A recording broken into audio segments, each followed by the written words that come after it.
3 years of my life.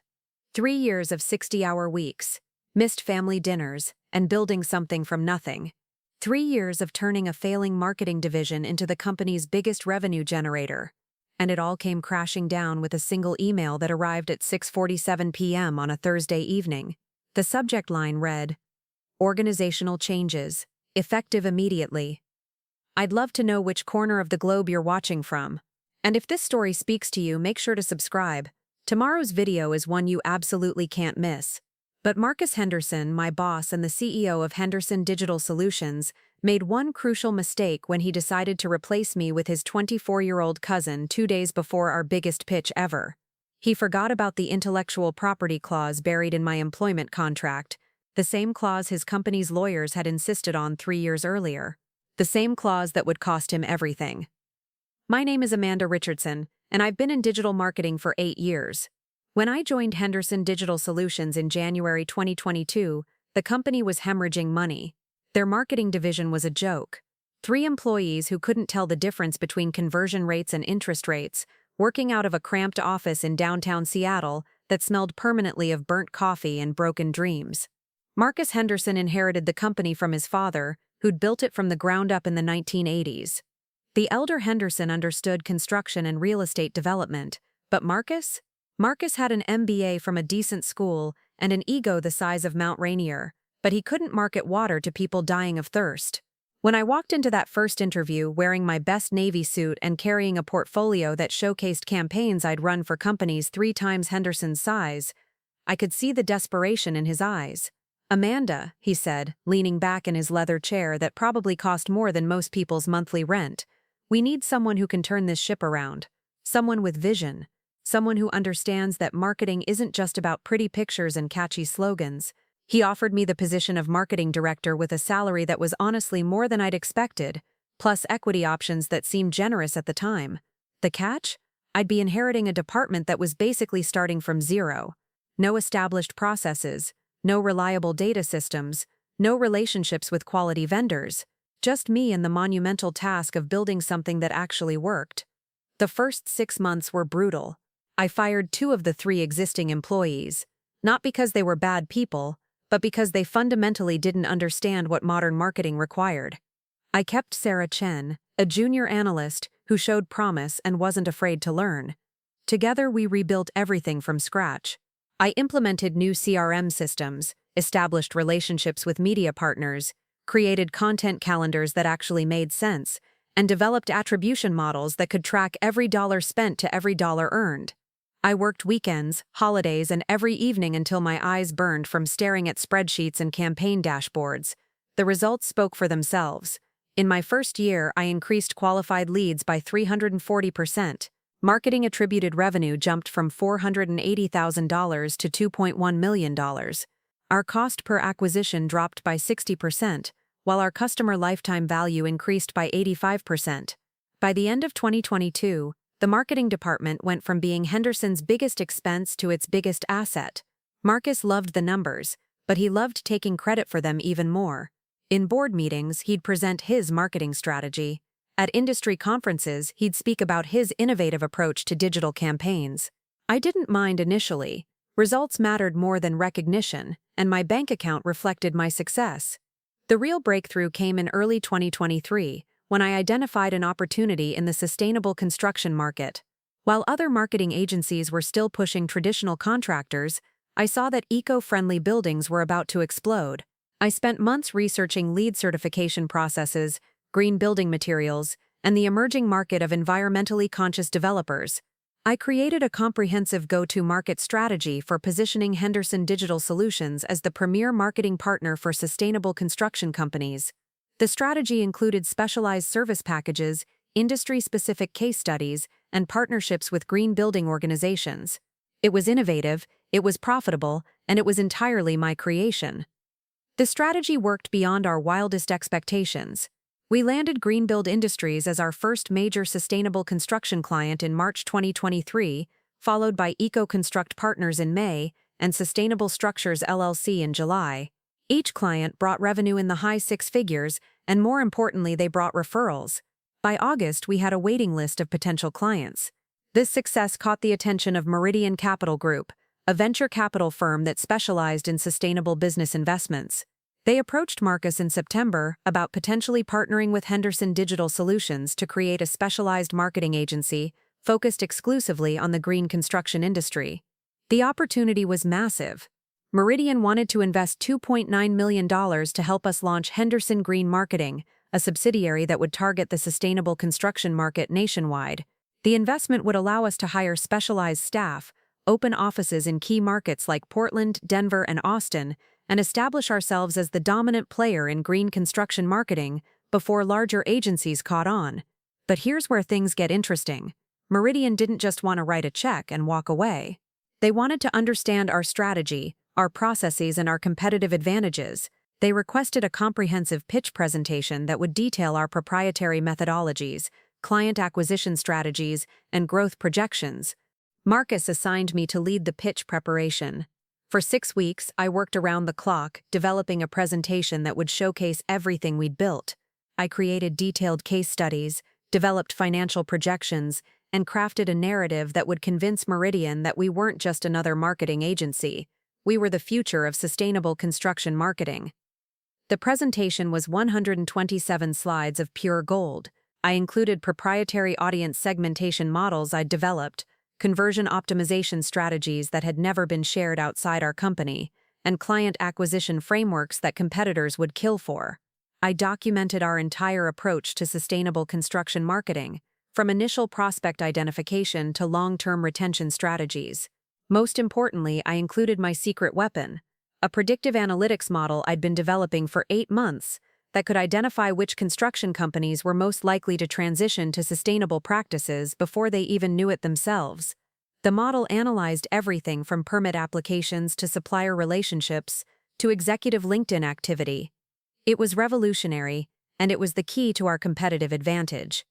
The pitch was scheduled for November 15, 2023. Marcus and I would present to Meridian's investment committee along with their technical advisors and due diligence team. Everything was ready. The presentation was polished, our financial documents were prepared, and I'd rehearsed my talking points until I could deliver them in my sleep. Then came November 8th, exactly 1 week before the pitch.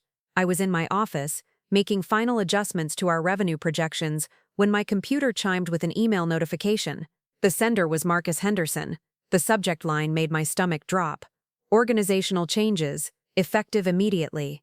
The email was clinical, professional, and devastating. Due to strategic restructuring needs and family obligations, Marcus had decided to bring his cousin Dylan Henderson into the company as the new head of strategic marketing. Dylan would be taking over all major client relationships and would be leading the Meridian pitch. My role was being transitioned to focus on operational efficiency and internal processes. Translation: I was being demoted to a glorified project manager while Marcus's cousin took credit for 3 years of my work. The email continued with corporate speak about leveraging family synergies and optimizing organizational dynamics. It mentioned that Dylan brought fresh perspective and innovative thinking to the team. What it didn't mention was that Dylan Henderson was 24 years old, had never worked in marketing, and had spent the last 2 years as a junior analyst at his father's accounting firm in Spokane. I sat in my office, staring at the email, feeling like I'd been punched in the stomach. 3 years of building this department from nothing. 3 years of working nights and weekends while Marcus took credit for my successes. 3 years of turning his failing company into a profitable machine. And this was my reward, being replaced by someone whose only qualification was sharing Marcus's last name. But as I read the email for the 3rd time, something else caught my attention: the timing. Marcus was making this change exactly 1 week before the biggest pitch in the company's history. He was replacing me, the person who had created the entire sustainable construction marketing strategy, with someone who probably couldn't spell LEED certification correctly. The more I thought about it, the more I realized this wasn't just about family favoritism. This was about Marcus wanting to take full credit for the Meridian opportunity. With me out of the picture, he could present my work as his own vision, his strategy, his innovation. Dylan would be there as window dressing, the eager young executive ready to execute Marcus's brilliant plan. I closed my laptop and walked to the bathroom to splash cold water on my face. Looking in the mirror, I saw someone who had been played for a fool, someone who had trusted that hard work and results would be rewarded, someone who had built an empire only to watch it be handed over to an unqualified nepotism hire. But as I dried my face with a paper towel, I remembered something Marcus had clearly forgotten, something his own lawyers had insisted on when I joined the company, something that was about to change everything. The intellectual property clause in my employment contract. That night, I went home to my small apartment in Capitol Hill and pulled out my employment contract. I hadn't looked at it since signing day 3 years earlier, but every clause was about to become very important. The document was thick, 23 pages of legal language that Marcus's attorneys had crafted to protect the company's interests. Section 12.3 was what I was looking for. The intellectual property clause read, "All work product, methodologies, processes, strategies, and proprietary systems developed by employee during the course of employment shall remain the exclusive property of employee unless explicitly transferred to company through written documentation signed by both parties and witnessed by independent legal counsel." I read it 3 times to make sure I understood correctly. Marcus's lawyers had been so focused on protecting Henderson Digital Solutions from employees who might steal clients or start competing businesses that they'd actually protected employees' intellectual property rights. The clause meant that everything I'd created, my marketing strategies, my predictive analytics model, my sustainable construction frameworks, legally belonged to me unless I'd explicitly signed them over to the company. I searched through my files for any documents that might have transferred my intellectual property to Henderson Digital Solutions. Nothing. Not a single piece of paper. A lot of love and effort went into bringing this story to life. If you're enjoying it, we'd be so grateful if you'd subscribe to our channel. Now, back to where we left off. Marcus had been so busy taking credit for my work that he'd never bothered with the legal formalities of actually owning it. Friday morning arrived with Seattle's typical November drizzle. I dressed carefully, a charcoal gray suit that projected competence and confidence. I had meetings to attend and a plan to execute. The first person I called was Jennifer Walsh, an intellectual property attorney I'd met at a marketing conference the previous year. Jennifer specialized in employment law and had helped several marketing professionals navigate complex IP disputes. "Amanda, interesting situation," Jennifer said after I explained everything over coffee at a quiet cafe near her downtown office. "If your contract is written the way you've described, and there's no documentation transferring your intellectual property to the company, then you own everything you've created. The question is, what do you want to do about it?" I told her about the Meridian pitch, about Dylan Henderson being positioned to present my work as his own, about 3 years of building something only to have it stolen at the last moment. "Here's what we're going to do," Jennifer said, pulling out her phone. "I'm going to draft a cease and desist letter that will be delivered to Marcus Henderson and Henderson Digital Solutions Monday morning. The letter will clearly state that any use of your proprietary methodologies, strategies, or processes without your written consent constitutes intellectual property theft." But I had a different idea. What if we wait until after the pitch? Jennifer raised an eyebrow. "That's risky. If they use your work to secure the investment, it becomes much more complicated to unwind. But it also becomes much more expensive for them to lose," I replied. "If they violate my intellectual property rights in front of Meridian Capital Group, the legal exposure isn't just about my strategies, it's about their entire credibility as a business partner." Jennifer smiled. "You're thinking like a chess player. I like it, but we need to document everything perfectly. Every email, every presentation slide, every process document. We need to prove that this work is yours and yours alone." We spent the weekend building my case. Jennifer had me write detailed accounts of how I'd developed each strategy, when I'd created each process, and what resources I'd used. We gathered emails showing my communications with clients, my research into the sustainable construction market, and my development of the predictive analytics model. Most importantly, we documented the timeline. Every major breakthrough, every client win, every strategic development could be traced back to my work and my innovations. The evidence was overwhelming. I had built Henderson Digital Solutions' marketing success single-handedly. Monday morning, I walked into the office as if nothing had changed. Dylan Henderson was already there, sitting in what used to be my conference room, surrounded by printouts of my presentation slides. He looked exactly like what he was, a nervous kid in an expensive suit trying to understand work that was far beyond his capabilities. "Amanda," Marcus called out when he saw me. "Perfect timing. I want you to walk Dylan through some of the operational details for the Meridian presentation. You know, the technical stuff." The irony was perfect. Marcus wanted me to teach his cousin how to present my own work. Dylan was polite but clearly overwhelmed. As I walked him through the presentation, I could see him frantically taking notes on concepts he didn't understand. When I explained the predictive analytics model, his eyes glazed over completely. "So this algorithm thing," Dylan said, "it predicts which companies will want to go green. It analyzes multiple data points to identify construction companies that are most likely to transition to sustainable practices within the next 12 to 18 months, I explained patiently. Right. And how does it do that exactly?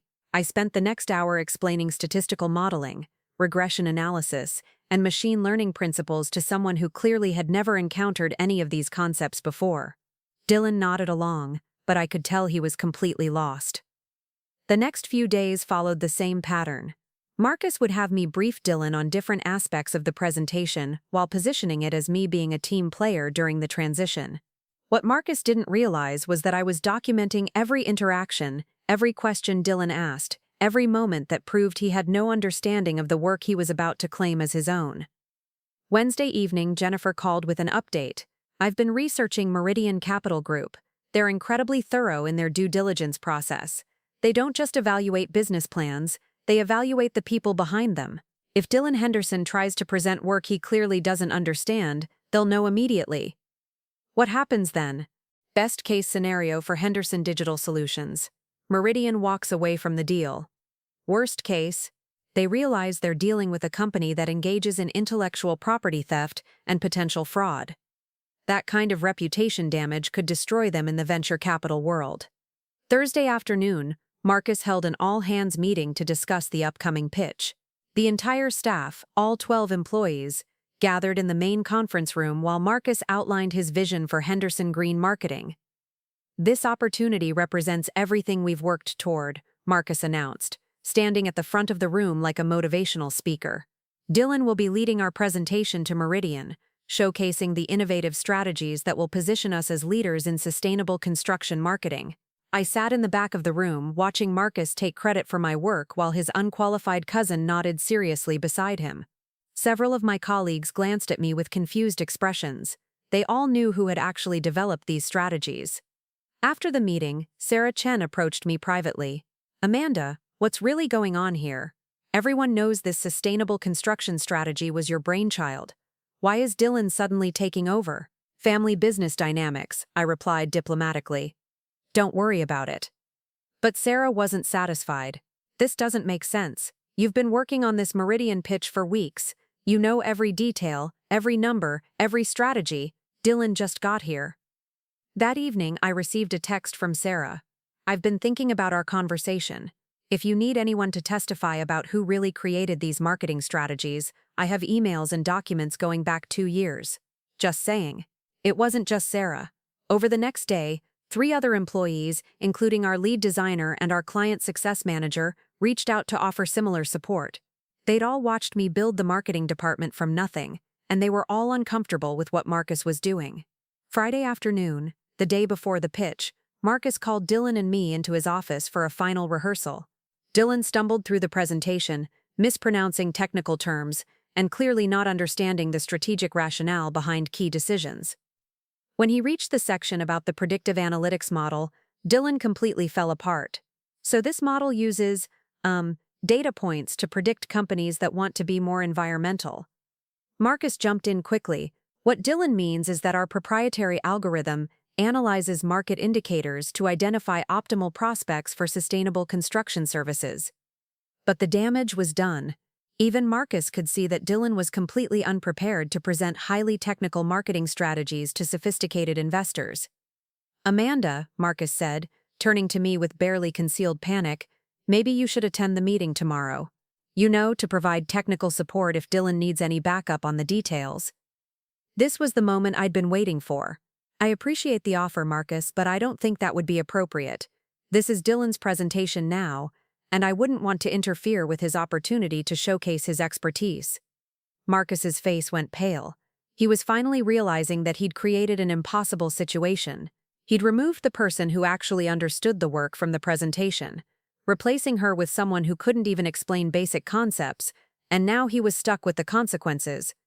"But what if they asked technical questions?" Marcus pressed. I'm sure Dylan has prepared thoroughly, I replied. After all, these are his strategies now. That night, I couldn't sleep. Tomorrow, Marcus Henderson would walk into the most important meeting of his professional life, accompanied by his unqualified cousin who would attempt to present my work as his own. They would sit across from some of the most sophisticated investors in the sustainable business sector and try to convince them to invest $2.9 million based on strategies Dylan couldn't even explain. But more importantly, tomorrow they would commit intellectual property theft in front of witnesses who would remember every detail. They would create legal exposure that would make my employment contract dispute look like a minor inconvenience. I'd spent 3 years building something extraordinary. Now I was about to watch Marcus Henderson destroy it all in a single meeting, while simultaneously handing me the legal ammunition I needed to take everything back. Saturday morning dawned clear and cold. The Meridian pitch was scheduled for 2 p.m. at their offices in the Columbia Center. I spent the morning reviewing every document Jennifer and I had compiled, making sure our case was airtight. At 1:30 p.m., I received a text from Sarah. Dylan just called asking me to explain the customer acquisition cost calculations. He's panicking. At 1:45 p.m., another text. Marcus is pacing around the office like a caged animal. Pretty sure he's realizing what a mistake this was. At 2 p.m. exactly, I knew that Marcus Henderson and Dylan Henderson were walking into the Meridian Capital Group conference room, carrying my presentation, ready to claim credit for my work. By 2:05 p.m., the clock was ticking on the biggest mistake of Marcus Henderson's professional life. At 3:17 p.m., my phone rang. Marcus Henderson's name flashed on the screen. I let it go to voicemail. At 3:19 p.m., he called again. Voicemail. At 3:21 p.m., a third call. This time, I answered. Amanda, we need to talk, now. Marcus's voice was strained, barely controlled panic bleeding through his usual corporate confidence. I'm not in the office today, Marcus. Remember? Dylan is handling the strategic marketing responsibilities now. Cut the act, Amanda. You know exactly what happened in that meeting. I did know, actually, because at 2:47 p.m., I'd received a LinkedIn message from Rebecca Torres, Meridian Capital Group's managing director. Rebecca and I had connected at a sustainable business conference 6 months earlier, where I'd presented a case study on green construction marketing. She remembered me. Her message was brief. Amanda, interesting presentation today. We should talk privately about the sustainable construction strategies being pitched. Are you available Monday morning? The Meridian pitch had been a disaster, exactly as I'd anticipated, but I wanted to hear Marcus's version of events. Why don't you tell me what happened? I said, settling into my couch with a cup of coffee. Marcus's composure cracked completely. Dylan couldn't answer their questions. Any of them. They asked about customer acquisition funnels, and he started talking about marketing funnels like they were the same thing. They asked about our predictive analytics model, and he said it was like really smart computer stuff. It was a complete catastrophe. I made sympathetic noises while internally celebrating. This was going even better than I'd hoped. But that's not the worst part, Marcus continued. Rebecca Torres kept asking specifically about you. She wanted to know why the person who developed these strategies wasn't presenting them. She asked if you were still with the company, what your role was in creating the sustainable construction framework, whether you'd be involved in the new venture. My heart rate quickened.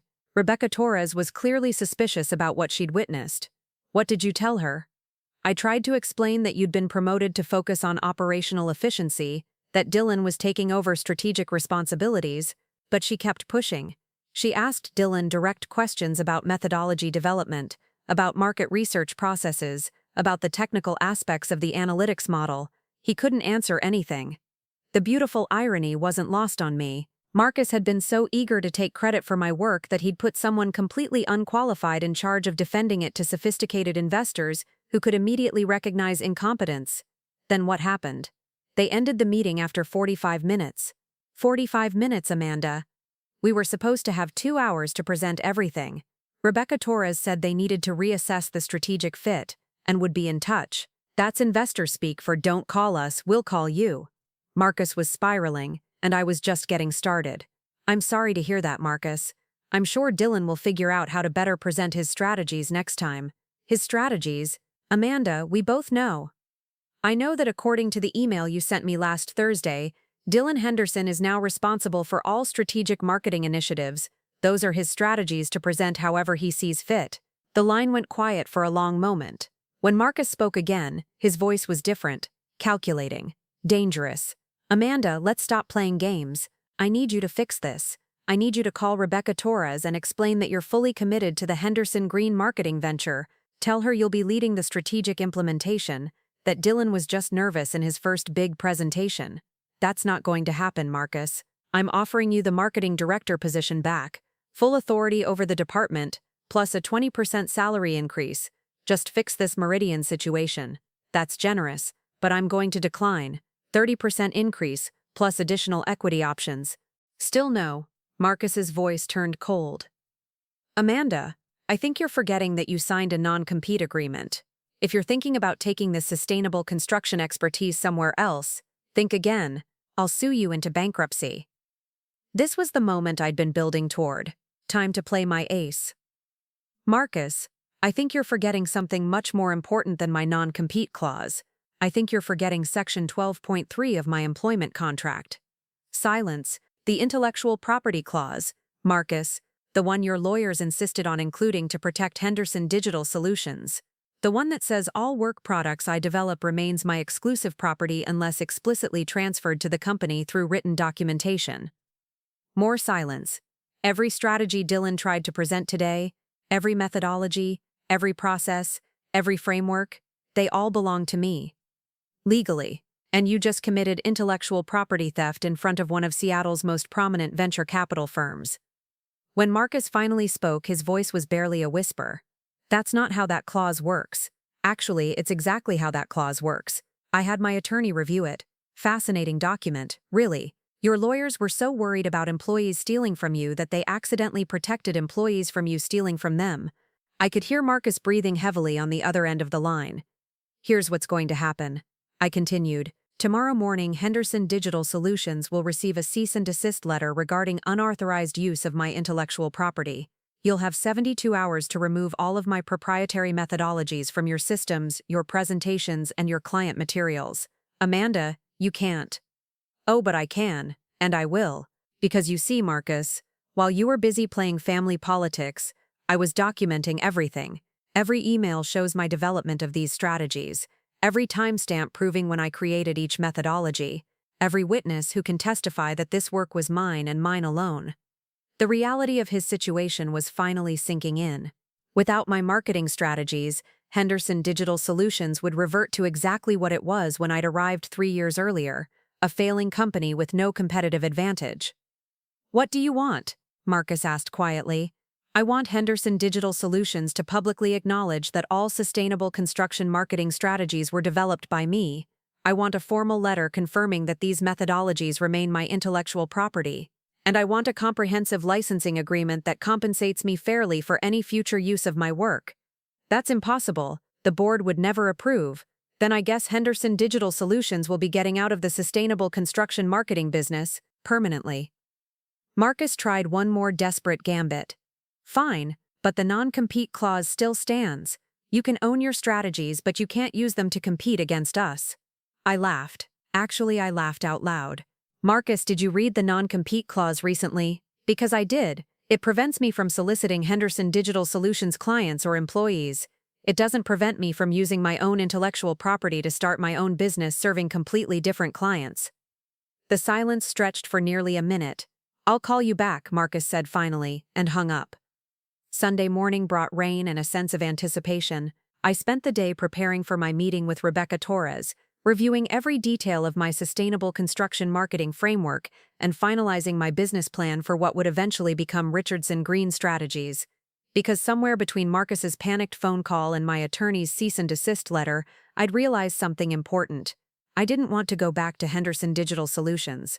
I didn't want to work for someone who'd stolen credit for my innovations and replaced me with an unqualified family member at the first opportunity. I wanted to build something of my own. Monday morning at 9 a.m., I sat across from Rebecca Torres in Meridian Capital Group's elegant conference room. Rebecca was a sharp, no-nonsense woman in her early 40s who'd built her reputation by identifying exceptional opportunities before they became obvious to everyone else. Amanda, let me be direct, she began. Saturday's presentation was one of the most uncomfortable meetings I've sat through in 10 years. It was immediately apparent that Dylan Henderson had no understanding of the strategies he was presenting, none whatsoever. I nodded, but didn't volunteer anything. Marcus Henderson kept trying to redirect technical questions, but even his explanations lacked depth. These are sophisticated marketing strategies, and it was obvious that neither of them had actually developed them. Rebecca leaned forward. I remembered your presentation at the Pacific Northwest Sustainable Business Conference. Your case study on green construction marketing was brilliant, innovative, data-driven, and clearly the work of someone who understood both the technical aspects and the market dynamics. She paused, studying my face. Those strategies Dylan Henderson was trying to present on Saturday, they were yours, weren't they? Yes, they were. All of them. Every methodology, every framework, every process. I developed Henderson Digital Solutions' entire approach to sustainable construction marketing over the past 18 months. Rebecca smiled for the first time since I'd arrived. And now? Now I'm starting my own firm. Richardson Green Strategies will specialize exclusively in marketing for sustainable construction companies. I'll be working with clients who are serious about environmental responsibility and need marketing partners who understand both the technical requirements and the business opportunities. Interesting timing. Meridian Capital Group is always looking for innovative partners in the sustainable business sector. She opened a folder on the table. We were prepared to invest $2.9 million in Henderson Green Marketing based on the strength of the strategies outlined in their pitch. Strategies that, as we now know, weren't actually developed by Henderson Digital Solutions. Rebecca looked at me intently. What if I told you that Meridian would be interested in discussing a similar investment in Richardson Green Strategies? Same concept, same market opportunity, but with the person who actually created the strategic framework. My heart was racing, but I kept my voice steady. I'd say that sounds like a conversation worth having. Excellent. I'll have our legal team draw up a preliminary term sheet. We'll start with due diligence on your intellectual property ownership. I assume you have documentation proving these strategies belong to you. Comprehensive documentation. My attorney has already confirmed that all sustainable construction methodologies I developed remain my exclusive intellectual property. Rebecca's smile widened. Marcus Henderson made a very expensive mistake, didn't he? As I walked out of the Columbia Center that morning, my phone was buzzing with missed calls from Marcus, but I didn't have time for his panic anymore. I had a business to build, clients to serve, and a $2.9 million investment opportunity to pursue. Marcus Henderson had taught me an important lesson about trust, loyalty, and family politics in business, but he'd also accidentally given me something much more valuable: complete ownership of the most innovative sustainable construction marketing strategies in the Pacific Northwest, and the freedom to use them however I saw fit. The student was about to become the master, and the game was just beginning. Tuesday morning brought chaos to Henderson Digital Solutions. Jennifer Walsh's cease and desist letter arrived at 8:30 a.m. via certified mail, addressed to Marcus Henderson personally and copied to the company's board of directors.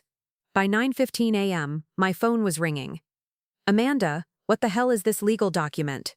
Marcus's voice was strained, exhausted. He'd clearly spent the night trying to figure out how to salvage his company's reputation after Saturday's debacle. It's exactly what it says, Marcus. Notice that Henderson Digital Solutions is using my intellectual property without authorization, and demand that you cease all use immediately. This is insane. You can't just claim ownership of work you did while employed here. Actually, I can. Section 12.3 of my employment contract is very clear. Your own lawyers drafted it to protect the company, but they accidentally protected employees instead. Everything I developed belongs to me unless explicitly transferred through proper legal documentation. I could hear papers shuffling in the background. Marcus was obviously reading through the cease and desist letter, probably for the third or fourth time. 72 hours? He said finally. You're giving us 72 hours to remove 3 years of marketing strategies from our entire business model. I'm giving you 72 hours to stop using my proprietary methodologies illegally. What you do with your business model after that is entirely up to you. The reality was devastating for Henderson Digital Solutions. My sustainable construction marketing framework wasn't just a small part of their business, it had become their primary competitive advantage. Without it, they'd lose Greenbuild Industries, Eco-Construct Partners, and Sustainable Structures, LLC. They'd lose their positioning as experts in green construction marketing. They'd essentially lose everything that made them valuable. Amanda, Be reasonable, we can work something out. A licensing agreement, profit sharing, whatever you want. But you can't just destroy the company overnight. I'm not destroying anything, Marcus. I'm simply reclaiming what was mine to begin with. The fact that you built your entire business model around stolen intellectual property isn't my problem to solve.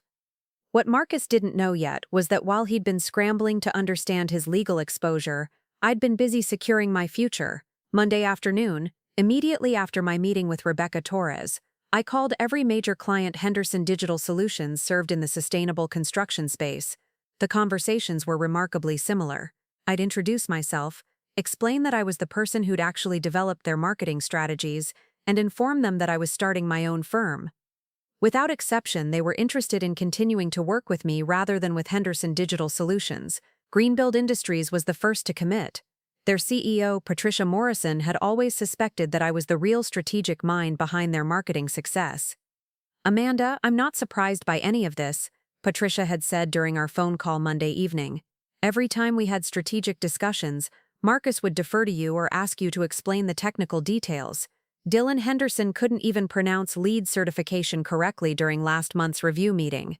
She continued, "If you're starting your own firm, Greenbuild Industries wants to be your first official client. Same retainer, same scope of work, but we'll be working directly with the person who actually understands our business." Eco-Construct Partners followed within hours, then Sustainable Structures LLC. By Tuesday morning, I had verbal commitments from Henderson Digital Solutions' 3 largest clients to transition their business to Richardson Green Strategies as soon as I was officially operational. But I wasn't done yet. Tuesday afternoon, I placed a call to James Morrison, Marcus's largest individual investor and a member of Henderson Digital Solutions' board of directors. James had put $800,000 into the company 2 years earlier, betting on the growth potential of their marketing division. "Mr. Morrison, this is Amanda Richardson from Henderson Digital Solutions. I believe you received a copy of the cease and desist letter this morning regarding intellectual property violations." "Yes, I did. Quite concerning, actually. Marcus called an emergency board meeting for Thursday to discuss the situation. I wanted to reach out personally to clarify the implications for your investment. The marketing strategies that Henderson Digital Solutions has been using to attract and retain clients were developed by me and remain my intellectual property. Without legal access to these methodologies, the company's revenue will likely decline significantly." James was quiet for a moment. "How significantly?" "Approximately 70% of Henderson Digital Solutions' current revenue comes from clients who were acquired using my sustainable construction marketing framework. Those clients have already expressed interest in following me to my new firm." Another pause. "That would make Henderson Digital Solutions essentially worthless as an investment." "I'm afraid so. However, I wanted to offer you an alternative opportunity. Richardson Green Strategies is raising capital to expand operations, and we're looking for investors who understand the sustainable construction market." The conversation lasted 30 minutes. By the end, James Morrison had requested a preliminary business plan and financial projections for Richardson Green Strategies. He was clearly more interested in protecting his investment by backing the person who'd actually created the value than in supporting Marcus's nepotism experiment. Wednesday morning brought more developments. Sarah Chen knocked on my apartment door at 7:30 a.m., holding a resignation letter and a laptop bag. "I can't work there anymore," she said as I invited her in for coffee. Marcus called an all-hands meeting yesterday afternoon to explain that the company was facing temporary challenges with intellectual property transitions. He tried to make it sound like a minor legal dispute, but everyone knows what's really happening. Sarah sat down at my kitchen table, looking exhausted. Half the staff is updating their resumes. The other half is asking questions about what really happened with the Meridian pitch. Marcus isn't answering anyone directly, but Dylan keeps making comments about ungrateful former employees and corporate sabotage. "What about you?" I asked. "I want to work for someone who actually values talent and innovation. If you're starting Richardson Green Strategies, I'd like to be your first hire." Sarah wasn't the only one.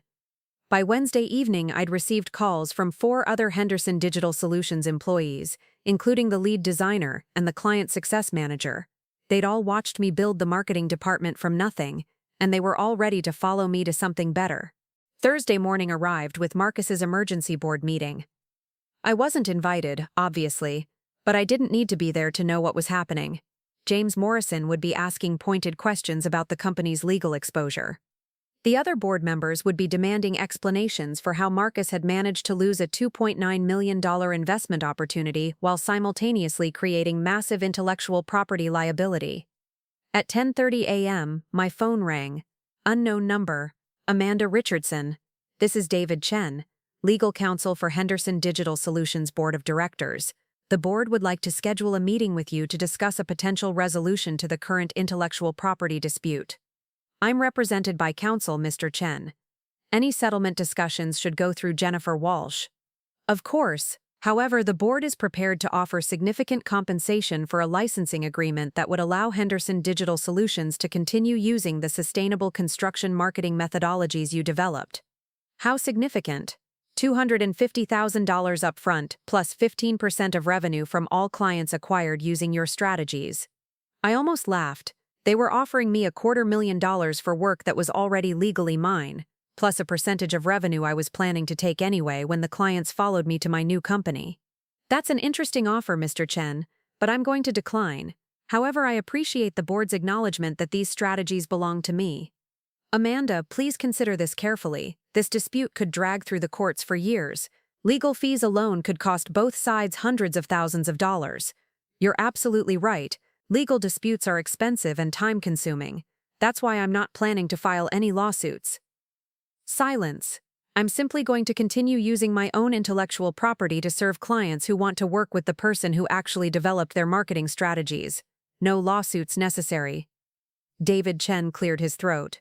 The board is prepared to increase the offer to $400,000. Mr. Chen, Henderson Digital Solutions could offer me $4 million, and my answer would still be no. I'm not interested in licensing my work to a company that stole credit for my innovations and replaced me with an unqualified nepotist hire. Then what do you want? I want Henderson Digital Solutions to publicly acknowledge that all sustainable construction marketing strategies were developed by me. I want a formal statement confirming that Marcus Henderson and Dylan Henderson have no legal rights to these methodologies. And I want this acknowledgement published on the company website and sent to all current clients. That would be very damaging to the company's reputation. Not as damaging as the alternative, which is, I start calling reporters to discuss how a Seattle marketing firm committed intellectual property theft in front of one of the region's most prominent venture capital groups.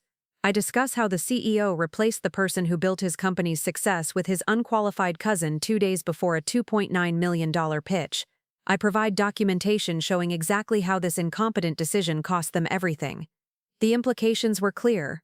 Henderson Digital Solutions wasn't just facing legal exposure, they were facing reputational destruction in Seattle's tight-knit business community. I'll discuss your terms with the board, David Chen said quietly. Thursday afternoon brought the news I'd been waiting for. Rebecca Torres called to confirm that Meridian Capital Group was prepared to offer Richardson Green Strategies a $2.9 million Series A investment, contingent on final due diligence and legal review of my intellectual property ownership. Amanda, we've reviewed the documentation your attorney provided. Your ownership of these sustainable construction marketing methodologies is ironclad. More importantly, we've spoken with several potential clients who are eager to work with you directly. She paused.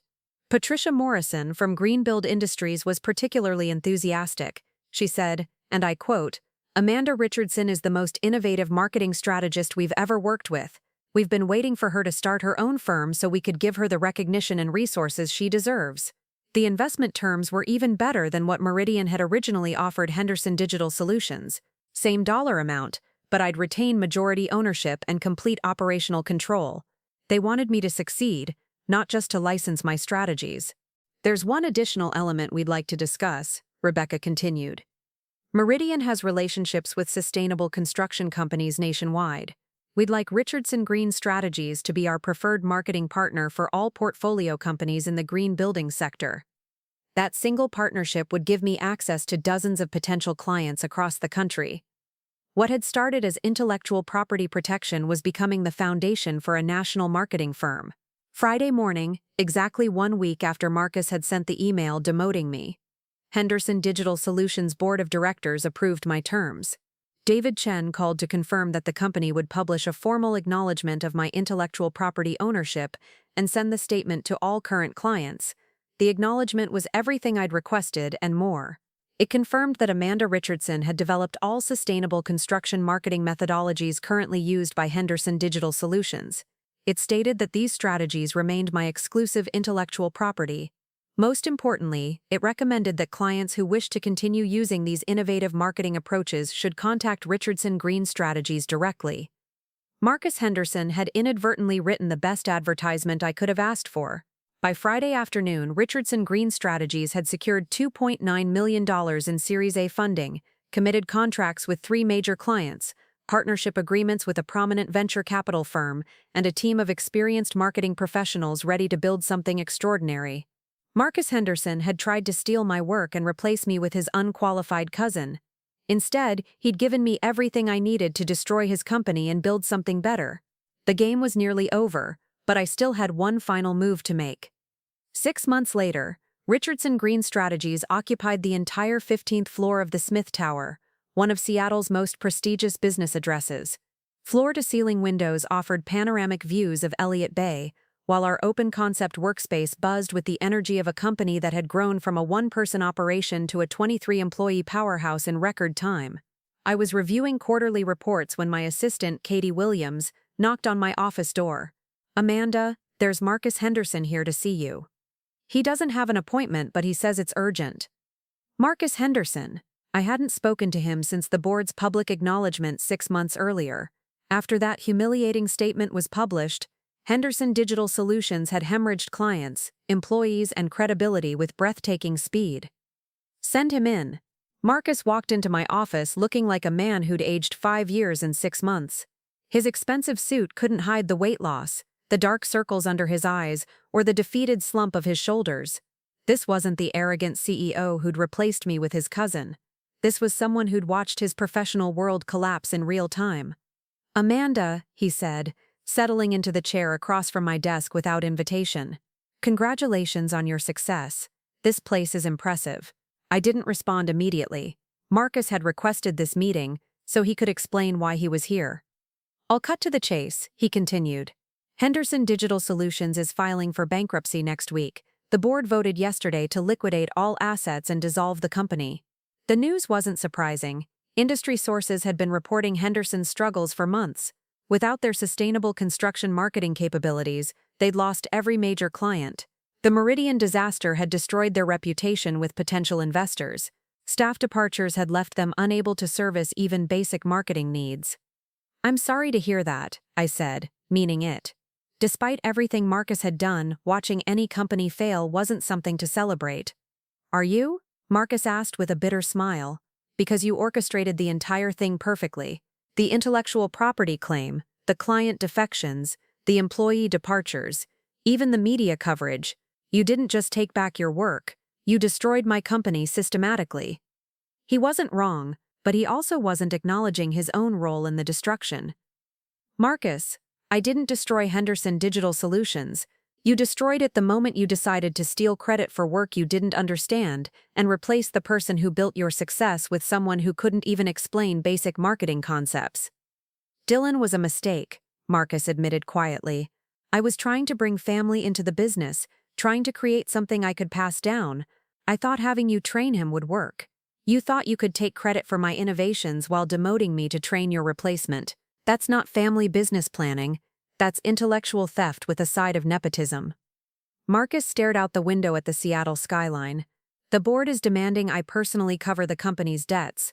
My father's legacy, 40 years of building Henderson Digital Solutions, and I'm going to lose everything because I made one stupid decision." "You made several stupid decisions," I corrected. "Replacing me was just the most visible one." He turned back to face me. "I came here to offer you something. I can't imagine what you have that I'd want. Henderson's client list, all of it. Not just the sustainable construction companies you already took, but our traditional construction and real estate development clients. 237 active accounts, plus historical data going back 15 years. That was actually interesting. Richardson Green Strategies had been so focused on sustainable construction that we hadn't pursued traditional building contractors, but with our proven methodologies, expanding into conventional construction marketing could add millions in annual revenue. "What do you want in return?" "I want you to hire Dylan." I blinked. Of all the requests Marcus could have made, that was the last one I'd expected. You want me to hire the person who tried to steal credit for my work? Dylan's not a bad kid, Amanda. He's just inexperienced and got thrown into a situation way beyond his capabilities. He's actually smart. He has a finance degree from Washington State, and he's been working in analytics for 2 years. He just doesn't know anything about marketing. Marcus leaned forward. Give him an entry-level position. Let him learn from the best. In return, I'll sign over Henderson's entire client database and provide detailed background on every account. You'll have enough new business opportunities to double your revenue within 12 months. The offer was tempting from a business perspective, but the personal implications were complicated. Dylan Henderson represented everything that had gone wrong with my experience at Henderson Digital Solutions. Hiring him would feel like rewarding the nepotism that had nearly destroyed my career. Why should I trust him? Why should I trust you? Because you hold all the cards now, Marcus said simply. Dylan knows he's screwed up. He spent the last 6 months watching his opportunity disappear while watching you build something incredible. If you hire him, he'll be working for the person who actually knows how to create marketing strategies, not for someone trying to steal credit for work he didn't understand. Marcus pulled out a folder and placed it on my desk. I've already drafted the client transfer documents, 237 accounts, complete contact information, project histories, and revenue data. Some of these relationships go back decades. I opened the folder and scanned the client list. These were major construction companies, real estate developers, and architectural firms across the Pacific Northwest. The potential revenue was staggering. What about Dylan's salary expectations? He'll take whatever entry-level position you offer, $40,000, $50,000, whatever is appropriate for someone learning the business. He just wants a chance to prove he can contribute something valuable. It was a calculated risk, but potentially a profitable one. Richardson Green Strategies needed to expand beyond sustainable construction to achieve our growth targets. Henderson's client list would provide that expansion opportunity instantly. I'll consider it, I said finally, but Dylan would be starting at the bottom. Junior analyst position, 6-month probationary period, and he reports directly to Sarah Chen. If he can't handle following instructions from someone who used to be his subordinate, this won't work. Marcus nodded quickly. He'll take it, and Amanda, thank you for even considering this. Don't thank me yet. I haven't made a decision. After Marcus left, I called an emergency leadership meeting. Sarah Chen, now my director of analytics, joined our head of client services and our chief financial officer in my office to review the Henderson proposal. It's a massive opportunity, our CFO noted after reviewing the client list. These accounts represent approximately $4 million in potential annual revenue. Even if we only convert 30%, we're looking at significant growth. Sarah was more skeptical. Dylan Henderson nearly destroyed the Meridian presentation because he couldn't understand basic marketing concepts. Do we really want to bring that energy into our company culture? He'd be working under your supervision, I pointed out. You'd be responsible for determining whether he can actually contribute or if he's just taking up space. That's a lot of pressure to put on me. You managed to work with him before. What's your honest assessment of his potential? Sarah considered the question carefully. Dylan isn't stupid. He just got promoted way beyond his experience level and panicked when he couldn't perform. If he's willing to start over and actually learn the business properly, he might be salvageable. Our head of client services had a different concern. What about team morale? Our employees left Henderson Digital Solutions partly because they were tired of watching incompetent leadership get promoted over qualified people. Hiring Dylan could send the wrong message. Or it could send the message that we're willing to give people second chances if they're willing to work for them. I countered. Dylan would be starting at the bottom, reporting to someone who knows exactly what he's capable of. The debate continued for an hour. Finally, I made the decision. We're taking the client list, and we're giving Dylan a probationary position. But there are conditions. 6 months to prove he can handle basic analytical work. No special treatment because of his last name. And if he causes any problems with team dynamics, he's gone immediately. The next morning, I called Marcus to confirm our agreement. Henderson Digital Solutions would transfer their complete client database to Richardson Green Strategies, along with detailed account histories and contact information. In return, we'd offer Dylan Henderson a junior marketing analyst position at $45,000 annually, with standard benefits and a 6-month probationary period. There's one more condition, I added. Dylan needs to write a formal letter acknowledging his role in the Meridian presentation disaster and apologizing to the Richardson Green Strategies team for attempting to present work he didn't understand. If he can't take responsibility for his mistakes, this won't work. Marcus agreed immediately. He'll write whatever you need. Amanda, you're giving my family a second chance we don't deserve. I'm giving Dylan a chance to prove he can learn from his mistakes. Whether he deserves it or not remains to be seen. Dylan Henderson started work the following Monday. His first day began with him reading his apology letter to the entire Richardson Green Strategies team, acknowledging his inexperience and expressing gratitude for the opportunity to learn proper marketing techniques. The letter was humble, sincere, and exactly what I'd hoped for. Dylan looked genuinely embarrassed as he admitted to trying to present strategies he didn't understand, and genuinely grateful when he thanked Sarah Chen for agreeing to supervise his development. Sarah put him to work immediately on basic data analysis projects, cleaning client databases, researching industry trends, and creating simple reports that would help him understand how marketing analytics actually functioned. No strategy development, no client contact, just fundamental learning about how successful marketing operations worked. Within 3 months, Dylan had proven himself capable of handling routine analytical tasks without supervision. Within 6 months, he was contributing meaningful insights to client projects and had developed a solid understanding of marketing fundamentals. More importantly, he'd earned the respect of his colleagues by working harder than anyone expected and never complaining about starting over at the bottom of an industry he'd once tried to fake his way through. The Henderson client list integration was even more successful than projected. Richardson Green Strategies converted 68% of the transferred accounts within the first year, adding $2.7 million in annual revenue. The expansion into traditional construction marketing opened new growth opportunities and established us as the dominant marketing firm for building industry clients throughout the Pacific Northwest. 12 months after Marcus Henderson's desperate visit to my office, Richardson Green Strategies employed 47 people, served over 300 clients, and had opened satellite offices in Portland and Vancouver. We'd grown from a one-person intellectual property dispute into the region's largest construction-focused marketing agency. Dylan Henderson had become one of our most reliable analysts, specializing in predictive modeling for construction industry trends. He'd found his niche in data analysis rather than strategy development, and he was genuinely good at it. Marcus Henderson had started a small business consulting firm, helping family-owned companies avoid the mistakes that had destroyed Henderson Digital Solutions. It was humble work, but it was honest work, and it allowed him to rebuild his professional reputation slowly. Sometimes the best revenge isn't destroying your enemies, it's building something so successful that their failures become irrelevant. Marcus Henderson had tried to steal my work and replace me with an unqualified family member. Instead, he'd accidentally given me the motivation, the legal foundation, and eventually the client base I needed to build something far better than anything he'd ever imagined. The tiny legal detail Marcus forgot, that intellectual property clause buried in my employment contract, had cost him everything and given me everything. But more than that, it had taught me that the best way to handle betrayal isn't to seek revenge, but to use it as fuel for building something extraordinary. Richardson Green Strategies wasn't just my company. It was proof that talent, innovation, and hard work will always triumph over nepotism, theft, and incompetence. And sometimes, if you're lucky, your enemies will accidentally help you prove it. 2 years after that devastating Thursday evening email, I stood in the conference room of Richardson Green Strategies' new headquarters in the Columbia Center, looking out at the same Seattle skyline where this entire story had begun.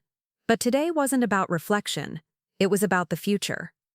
The room was filled with representatives from Meridian Capital Group, 3 additional venture capital firms, and the executive teams from our biggest clients. We were announcing Richardson Green Strategies' Series B funding round, $18.5 million to expand our sustainable construction marketing platform nationwide. Ladies and gentlemen, Rebecca Torres began, addressing the assembled group. When Meridian first encountered Amanda Richardson's work 2 years ago, we knew we were seeing something special. Today, Richardson Green Strategies has become the gold standard for construction industry marketing, with proprietary technologies that are revolutionizing how building companies connect with their customers. The numbers spoke for themselves. Richardson Green Strategies now served over 800 clients across 23 states. Our predictive analytics platform had evolved into a comprehensive software solution that construction companies licensed independently, We'd developed partnerships with major industry associations, created certification programs for marketing professionals, and established ourselves as thought leaders in sustainable building practices. But the real victory wasn't just the business success, it was the impact we'd created for an entire industry. After the presentation, I found myself in a quiet moment with Patricia Morrison from Greenbuild Industries, our very first client. Patricia had become more than a customer over the past 2 years. She'd become a trusted advisor and friend. "Amanda, I need to tell you something," Patricia said as we watched the Seattle sunset paint the sky in brilliant oranges and purples. "When you first approached us about leaving Henderson Digital Solutions, I wasn't just interested because of your marketing expertise. I was interested because you represented something our industry desperately needed." She paused, choosing her words carefully. Construction has always been an old boys' network. Family businesses passed down through generations, relationships built on handshake deals, and a resistance to change that sometimes borders on stubborn. You proved that innovation, intelligence, and integrity could disrupt that system. Patricia smiled. "You didn't just take your intellectual property back from Marcus Henderson. You showed an entire industry that merit matters more than connections, that expertise trumps nepotism, and that the best revenge against people who try to steal your work is to build something so successful that their theft becomes irrelevant." Her words hit me harder than I'd expected. I'd been so focused on the business metrics and growth strategies that I'd lost sight of the larger implications of what we'd accomplished. "There's something else," Patricia continued. "Greenbuild Industries isn't just renewing our contract with Richardson Green Strategies, we're making you our exclusive marketing partner for the next 5 years, and we're increasing our annual commitment to $800,000. The announcement was staggering. Greenbuild Industries had grown exponentially over the past 2 years, partly due to our marketing strategies, and they were now one of the largest sustainable construction companies on the West Coast. Their expanded partnership would provide Richardson Green Strategies with guaranteed revenue that would support our continued expansion. As the evening wound down and guests began to leave, I noticed Dylan Henderson talking animatedly with Sarah Chen near the windows. Dylan had been promoted twice in the past 18 months, first to senior marketing analyst, then to associate director of predictive analytics. He'd found his calling in data science and had become one of our most valuable employees. "Amanda," Dylan approached me as the room emptied. "I wanted to thank you again for giving me this opportunity. I know it wasn't easy to take a chance on me after everything that happened." "You earned your place here, Dylan. No one handed you anything after that first day."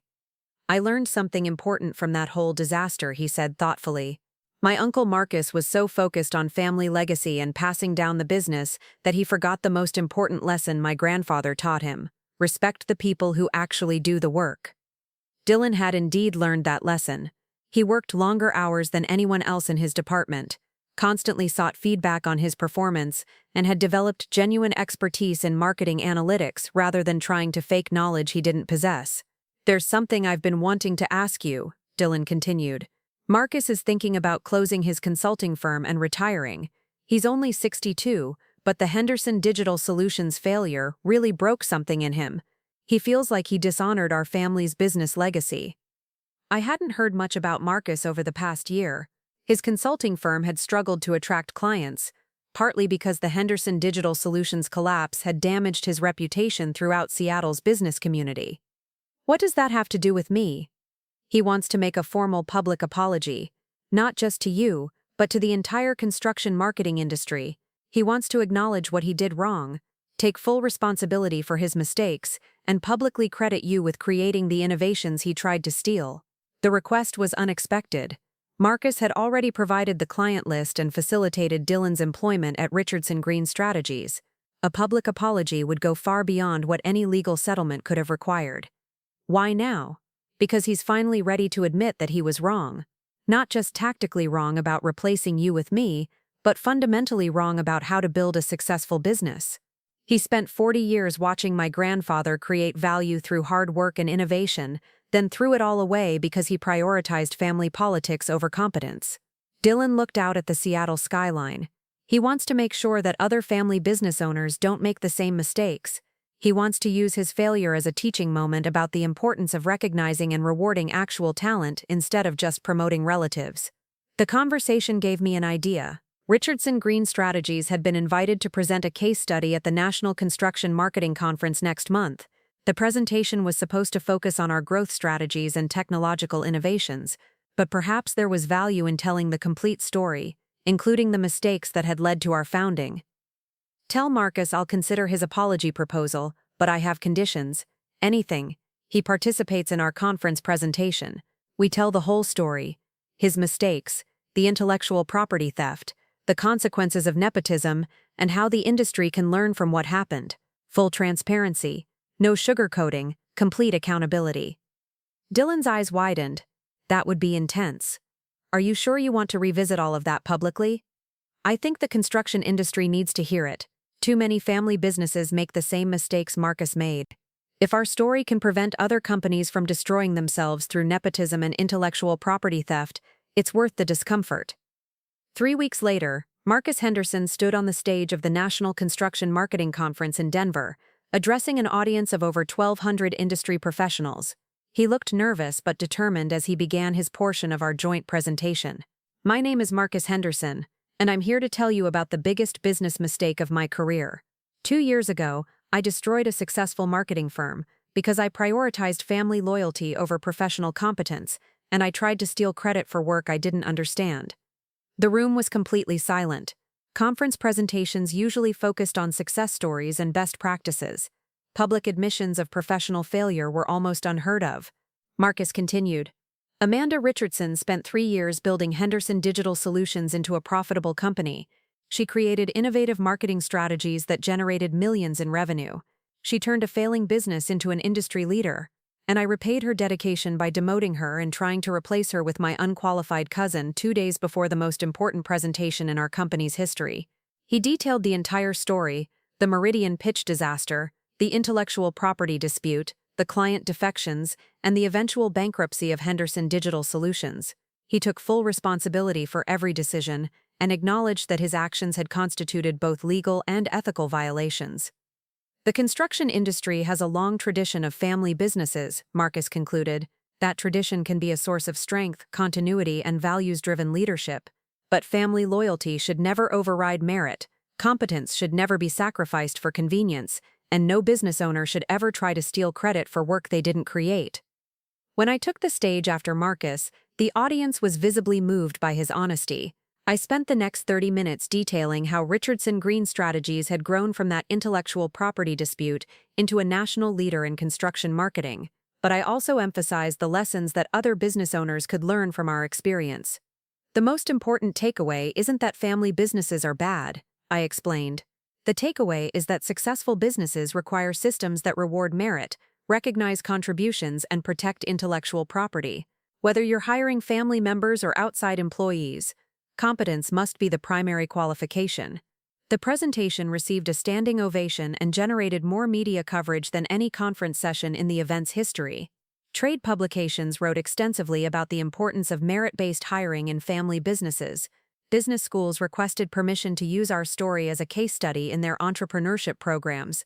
Most importantly, the presentation established Richardson Green Strategies as more than just a successful marketing firm. We became advocates for ethical business practices and intellectual property protection throughout the construction industry. 6 months after the Denver conference, I received an unexpected letter. The return address showed Henderson Business Ethics Institute, a nonprofit organization Marcus had founded to provide training and resources for family business owners. The letter included a check for $50,000, made out to Richardson Green Strategies.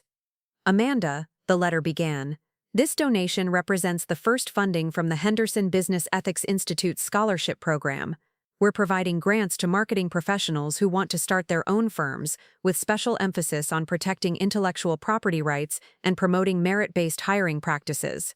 The letter continued, I've spent the past 2 years learning from the mistakes that destroyed my company and damaged my family's legacy. The Henderson Business Ethics Institute is my attempt to ensure that other business owners don't repeat those mistakes. We're teaching family business management, intellectual property protection, and ethical hiring practices to entrepreneurs across the Pacific Northwest.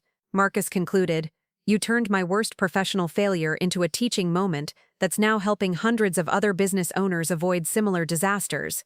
I can't undo the damage I caused, but I can try to prevent other people from making the same mistakes. The letter was signed simply, Marcus Henderson, founder, Henderson Business Ethics Institute. Dylan had been right. Marcus was finally ready to take full responsibility for his mistakes and use his failure to create something positive. Today, Richardson Green Strategies employs over 90 people across 6 offices.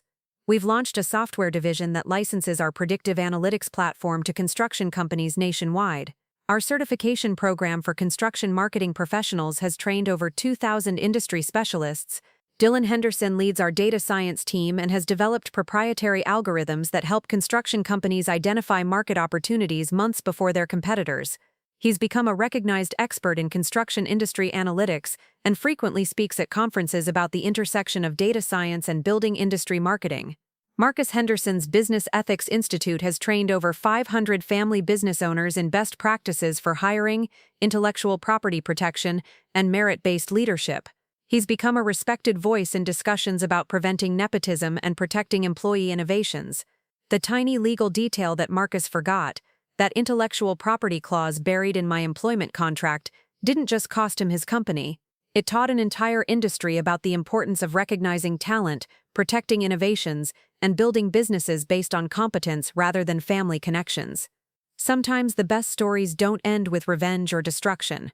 Sometimes they end with redemption, learning, and the creation of something better than what came before. Marcus Henderson tried to steal my work and replace me with his unqualified cousin. Instead, he accidentally gave me the foundation to build an empire, the motivation to fight for intellectual property rights, and eventually the partner I needed to transform an entire industry's approach to ethical business practices. The game wasn't just about winning, it was about using victory to create lasting positive change, and in the end, that's a legacy worth building. Looking for more? We've got 2 amazing stories ready for you right on screen. If this one touched you, these are absolutely worth your time. Click to watch them now. And hey, subscribe and hit that bell to never miss our latest uploads.